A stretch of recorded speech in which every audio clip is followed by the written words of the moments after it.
विषय इन दिनों में एक राष्ट्रीय अभियान के तौर पर भारतीय जनता पार्टी ने लिया है, संविधान गौरव अभियान। भारतीय संविधान के 75 वर्ष पूरे होने पर ये हम सब का दायित्व है कि संविधान की गौरवमयी गाथा, उस संविधान के निर्माताओं का मान सम्मान करते हुए जन जन के बीच में जाए और इस संविधान की 75 वर्षों में जो गौरवमयी यात्रा रही है उसकी जानकारी हम हर जन साधारण तक पहुंचाएं। अभी पिछले 3 जनवरी को राष्ट्रीय स्तर पर इस अभियान की शुरुआत आदरणीय राष्ट्रीय अध्यक्ष जगत प्रकाश जी नड्डा के द्वारा की गई थी। इस कार्यक्रम में इस अभियान को चलाने के पीछे एक बहुत बड़ा कारण रहा है। स्वतंत्रता प्राप्ति के पश्चात जो हमें मौलिक अधिकार, जो मूलभूत सुविधाएं एक नागरिक के तौर पर मिली हैं, वो इस संविधान की संविधान निर्माताओं की देन है। हम उनके ऋणी हैं। दूसरी तरफ पिछले एक लंबे समय से आप देख रहे हैं कि पूरे देश में किस प्रकार का एक वातावरण बनाया जा रहा है। संविधान समाप्त कर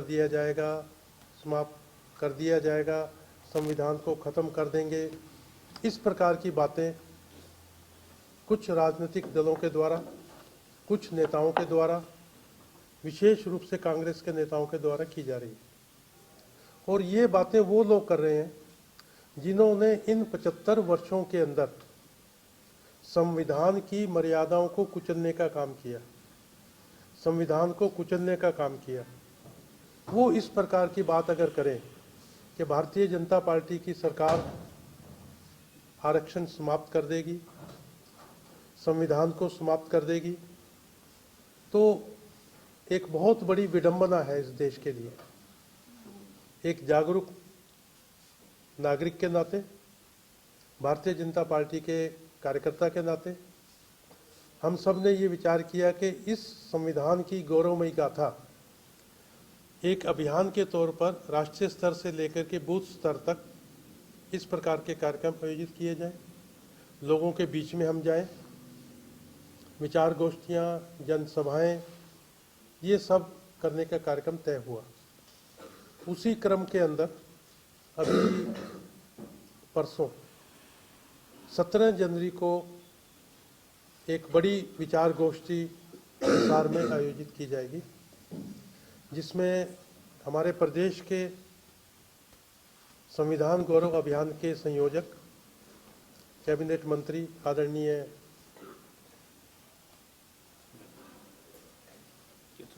कृष्ण बेदी जी, हमारे राष्ट्रीय किसान मोर्चा के अध्यक्ष राजकुमार जी चाहर मुख्य रूप से हमारे बीच में उपस्थित होंगे और इस अभियान के बारे में, कार्यक्रम के बारे में हम सब के बीच में आएंगे, भाग लेंगे। इसी दौरान जो कुछ इस प्रकार की बातें थी, संविधान निर्माताओं का अपमान, इस संविधान का अपमान करने का काम जिन्होंने किया, उनकी सच्चाई भी लोगों के बीच में लाने की आवश्यकता है। आपके माध्यम से, मीडिया के माध्यम से और जन जन तक ये बातें लोगों तक पहुंचाएं कि किस प्रकार से इस 75 साल के अंदर कांग्रेस ने संविधान को कुचलने का, संवैधानिक मर्यादाओं को समाप्त करने का, संवैधानिक संस्थाओं को दरकिनार करने का काम किया और किस प्रकार से अब भारतीय जनता पार्टी की सरकार आदरणीय नरेंद्र मोदी जी के नेतृत्व में किस प्रकार से उन मान्यताओं को पुनर्स्थापित करने का कार्य कर रही है। एक समय था जब हमारे सामने देश का संविधान बना, पहली सरकार बनी पंडित जवाहरलाल नेहरू जी के नेतृत्व में, उसमें आदरणीय डॉक्टर भीमराव अंबेडकर जी को कैबिनेट मंत्री के रूप में लिया गया, कानून मंत्री के रूप में लिया गया, परंतु उनकी कदम कदम पर उपेक्षा हुई। जिस मान सम्मान के वो अधिकारी थे, जो मान सम्मान उन्हें दिया जाना चाहिए था, वो मृत्यु पर्यंत भी उनको नहीं मिला। और आप सबके ध्यान में है कि उनको भारत रत्न से सम्मानित करने का कार्य उस समय हुआ जो भारतीय जनता पार्टी के द्वारा समर्थित सरकार आदरणीय वीपी सिंह जी के नेतृत्व में बनी थी।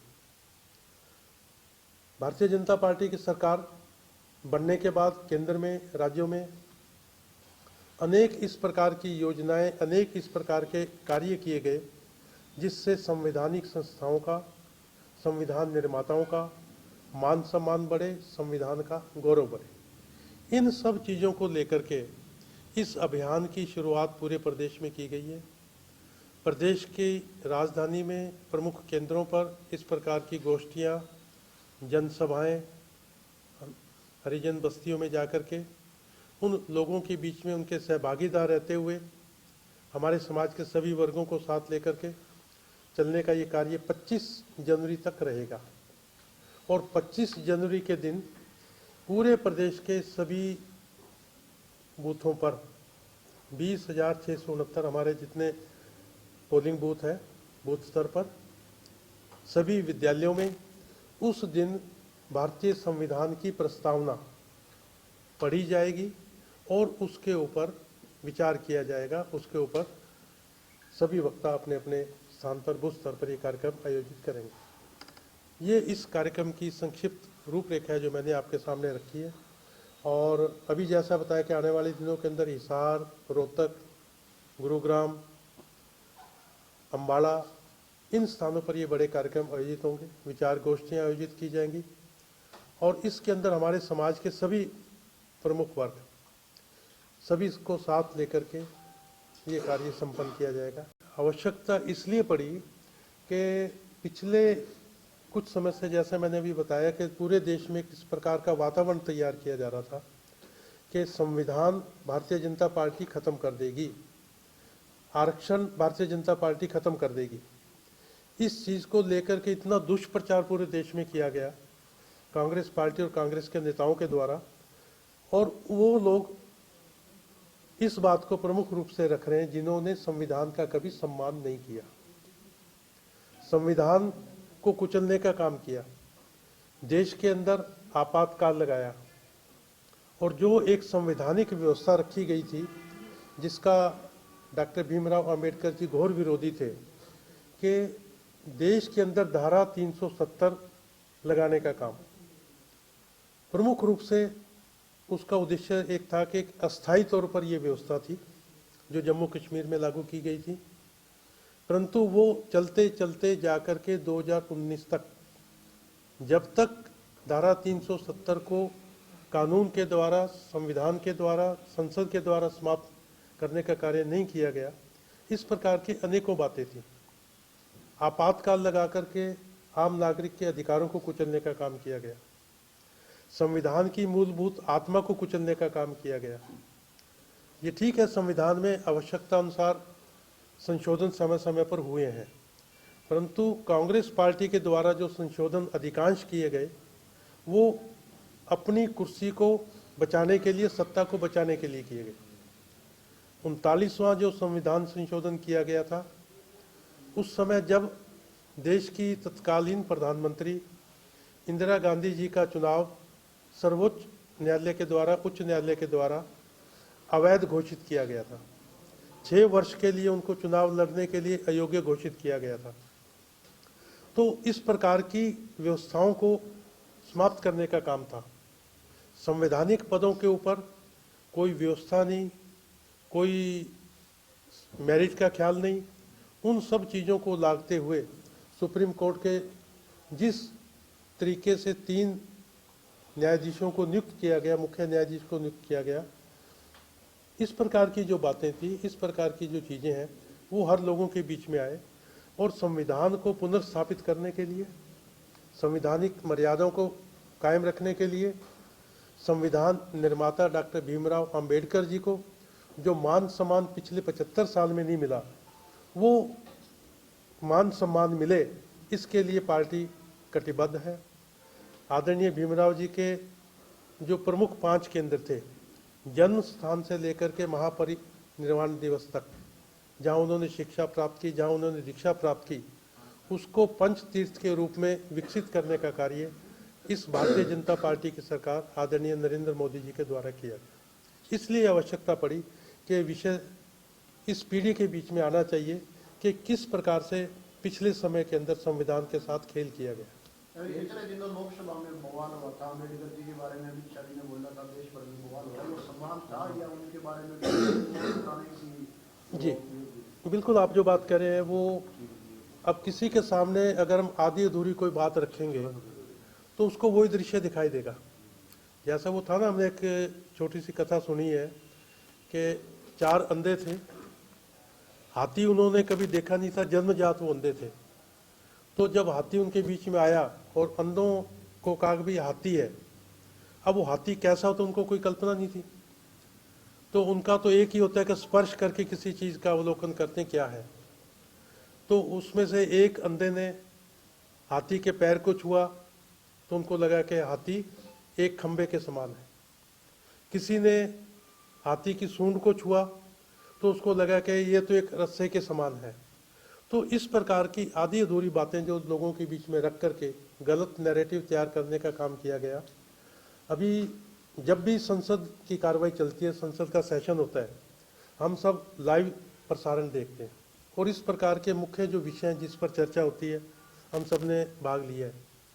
उस चर्चा को आप में से भी अधिकांश लोगों ने सुना होगा, मैंने भी सुना है।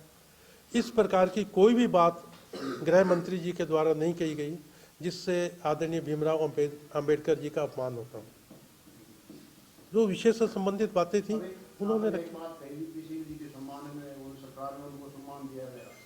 कश्मीर में लोग विस्थापित उस टाइम हुए थे, उस टाइम के लिए फिर वो भाजपा उसको अपने को दोषी मानती है। देखिए, भारतीय जनता पार्टी की स्थापना 1980 में हुई थी। 1952 में जनसंघ की स्थापना हुई थी, 1950। तब से लेकर के उससे पहले किसकी व्यवस्था थी? जो पाकिस्तान से माइग्रेट होकर के जम्मू कश्मीर में वाल्मीकि समुदाय के लोग आए थे, जो वहाँ की जनसंख्या आई थी, उनको कोई राइट टू वोट नहीं दिया गया था। वो लोग लोकसभा में तो वोट कर सकते थे, परंतु विधानसभा के चुनाव में, स्थानीय चुनाव में वोट नहीं कर सकते, उनको अधिकार नहीं था। उनके बच्चे सरकारी नौकरियों में नहीं जा सकते थे। इस प्रकार से 126 से अधिक केंद्र की योजनाएं थी जो कभी जम्मू कश्मीर में लागू नहीं की गई। और अब 370 धारा हटने के बाद वहाँ के लोगों को पता चला है कि भारतीय संविधान का मूल, उसकी आत्मा, उसका निचोड़ क्या था और एक समान नागरिक के रूप में हमारे क्या अधिकार हैं। इन चीज़ों की आज तक उपेक्षा हुई। सवाल ये था कि उस टाइम लोग विस्थापित उस टाइम हुए थे तो वीपी सिंह की सरकार आपके समर्थन से चल रही थी, आपने तस्वीर फाइल बना दी, दिखा भी दी लोगों को। लोग विस्थापित भी तो उस टाइम हुए थे, अम्बेडकर जी को सम्मान दिया, आप उसका श्रेय ले रहे हैं। और विस्थापित हुए उसके लिए कांग्रेस होती है, सरकार हुई थी। जो लोग वहाँ से विस्थापित हुए थे, उस नरसंहार के बाद उनको स्थापित करने का कार्य भी, पुनर्स्थापित करने का कार्य भी, ये भारतीय जनता पार्टी की सरकार कर रही है। जब आपकी मिलीजुली साझा सरकार है, अलायंस की सरकार है, तो एक सीमा है एक विषय को रखने की, उसका एक विरोध करने की। और उसके बाद जब मौका मिला भारतीय जनता पार्टी को अपने स्तर पर इन सब कमियों को, इन गलतियों को ठीक करने का, तो उसको ठीक करने का प्रयास किया जा रहा है। जी, वो प्रदेश अध्यक्ष पर जिस तरह से आरोप लगे हैं उस पर आप क्या कहेंगे? देखिए, इस विषय में आदरणीय प्रदेश अध्यक्ष जी ने स्वयं आगे आकर के स्थिति स्पष्ट की है। उसके बाद कोई ज़्यादा किसी के मेरे लिए कहने का कोई विषय नहीं है। निष्पक्ष रूप से जब इसकी जांच होगी, सारा विषय सामने आएगा कि राजनीति के अंदर किस प्रकार से कुत्सित प्रयास होकर के नेताओं की, पार्टी की छवि खराब करने का काम किया जाता है। उन्होंने स्वयं ये पहल करी है, अपने आगे के उस विषय को बारे में अपना स्पष्टीकरण दिया, तो उसके बाद किसी और के कहने की कोई आवश्यकता नहीं। विपक्ष का तो ये विपक्ष तो करेगा। और इसमें आप ये भी देखना कि इस षड्यंत्र के अंदर विपक्ष के किन किन नेताओं की भी मिलीजुली कहीं न कहीं भूमिका आपको देखने को मिलेगी। ये समय बता देगा।